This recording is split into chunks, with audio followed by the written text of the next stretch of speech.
觀眾你哋好，我係秦怡經。多倫多市選咧已經嚟到白熱化嘅階段啦。我哋今日咧就會去到 John Tory 嘅記者會，睇下佢有咩講。同埋一陣間咧，佢會同我傾下有關佢個人啦，同埋佢啲政綱嘅問題。你哋有幾認識 John Tory 咧？佢本身咧就係一個律師，喺80年代咧就喺飛街一間好出名嘅律師樓嗰度做合夥人。佢亦都係好多政治人物幕後嘅策劃嘅人嚟嘅，例如係想當年嘅安省省長 Premier Davis 啦，同埋甚至到多倫多前市長賴士文咧，佢都有幫過佢嘅競選。但係佢本身咧就從來咧都冇出嚟參選過，或者係當過一啲政治嘅任何嘅position 嘅。佢喺參選之前咧，佢就係一間好大嘅 cable 公司嘅總裁。有好多人咧就批評話佢係一個咁右派同埋保守派嘅背景咧，佢係唔係好認識多倫多市一啲貧窮嘅問題。但係 John Tory 同我傾嘅時候咧，就話對佢嚟講，喺呢個市最重要嘅問題，目前面對嘅就係貧窮嘅問題。我哋聽下佢應該點講。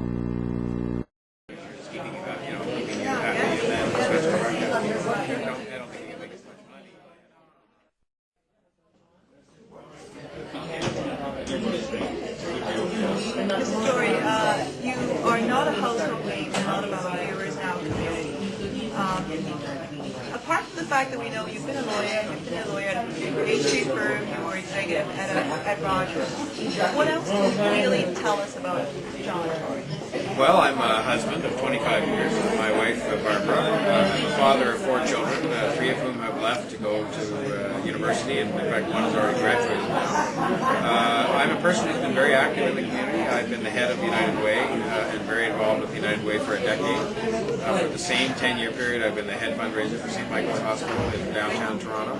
I've been involved with many, many other organizations, whether it was the Canadian Football League or Community Living Toronto, which helps developmentally handicapped people. So I've been very, very involved in my community. I like to do things on weekends just like other people do. I love to go to restaurants in the city, go to concerts, play golf. I play tennis, I ski. So people often think that somehow politicians or those who want to be in politics are different.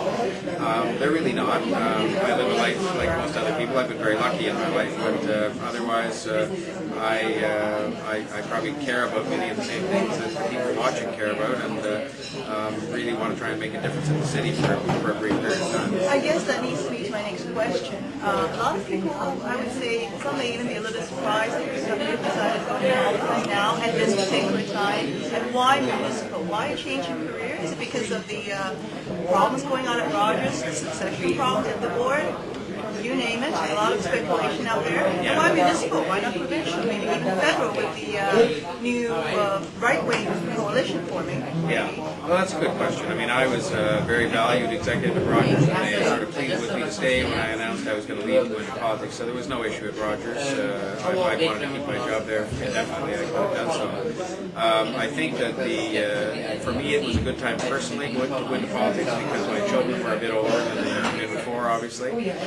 It was a good time personally in terms of my age. I'm 49 years old, and it's a good time, I think, to do this kind of thing in your life for a while.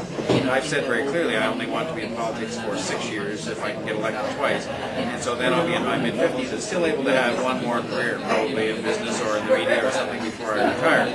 And I guess when you say why municipally, I came to the conclusion that there were problems in the city. I lived here my whole life. I thought that there was a big difference that I could make with my business background and with my understanding of the community from my charity work and so on. And I felt as well, to be frank, that I could do that at home. You know, if you go into federal politics, you have to leave home. You're going to Ottawa and you're all over the country all the time. If you go into provincial politics, you're all over the place. Whereas in Toronto, you can do something that makes a difference in your own community. And the issues I find very interesting. The issues seem interesting to you, but the voter turnout generally in municipal elections is way lower than state or provincial or federal level. Wouldn't you think you could do more at the level, provincially at least, I don't think so. Bigger issue. I mean, I think that the big issues that people are concerned about right now are things like affordable housing.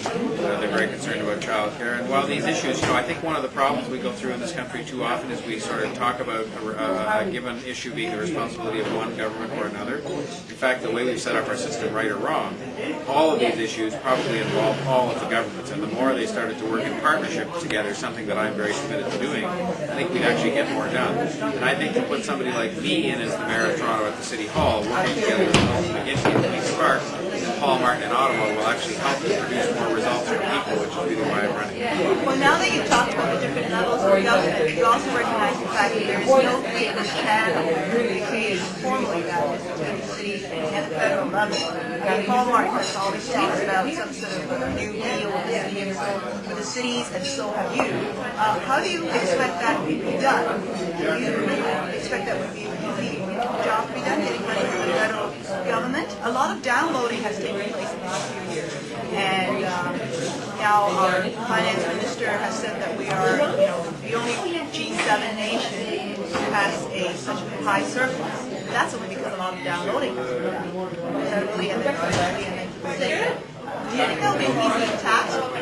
I don't think it'll be easy, but I think that what is happening is that the federal government, Mr. Martin, the new Prime Minister, who's going to come into office soon, the provincial government, Mr. McGinty, the new Premier, have both recognized the need to invest in cities, and they've said so, and they've said it over and over again. And I think that's encouraging. So I don't think it's going to be easy to get all of the money we need, but I think it is going to be easier than it was before. What I've been saying is that the one thing we have to do to make sure we make it as easy as possible is to manage our own affairs better so that people can see this city is better run. We've stopped wasting taxpayers' money on ridiculous things. And so I think that will give a greater level of confidence to the other levels of government. They can help Toronto and invest in Toronto without fear that the money is going to be wasted. So I intend to have a very civilized and productive relationship, a partnership with the other levels of government. And I think if we act that way, we have every reason to believe they will invest in Toronto because it's good for them and it's good for Canadians. Now, you've mentioned a lot of issues on your platform, the garbage incineration, you've mentioned replacing the traffic lights, you've mentioned rebuilding our city. How can we actually really do that and yet be able to find the money to do it? Because rebuilding takes a lot of money. And the city has been so much taxed already. Well, I'll say three things about that. The first is that some of that money obviously has to come from the other levels of government through the new deal that we've just been discussing, and I think they've indicated an intention to send a lot more money to the city to help us. The second thing is that I am not averse to looking at using the private sector's money to help make some of these things happen. So if you said to me, would I rule out the possible partnership with the private sector to build more transit for the city, I'd say no, I would not rule it out. I want the TTC to own it, and I want the TTC to operate it. If you said to me, would I let the private sector build it and pay for it in return for having the right to do some development in the city, depending on reasonable terms, the answer is no, I would not rule that out. I'd specifically encourage that. And the third thing we have to do, and I think this is something that's very much on my plate to deal with as the mayor, is we have to cut the waste from the taxpayers' money. It's not waste in the sense that people are deliberately going down to City Hall and finding ways to kind of earn money. They're just not running the government as well as they can. They're just not cutting out a lot of the bureaucracy and paperwork that drive people crazy and that costs us a lot of money. I'm very determined to drive that out of City Hall and make the place run better. We have very little time left, but I would just like to close by asking, which is the single most important issue to you?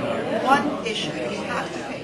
The single most important issue is the poverty, the disadvantage, the despair that is growing up in probably 15 to 20 neighborhoods in our city, and the fact that a lot of those neighborhoods are populated by people who are new to the country, and we simply have to attack that with vigor in all of the communities, business, labor, the academic community, to say these are people who are citizens just like everybody else. They deserve a fair chance.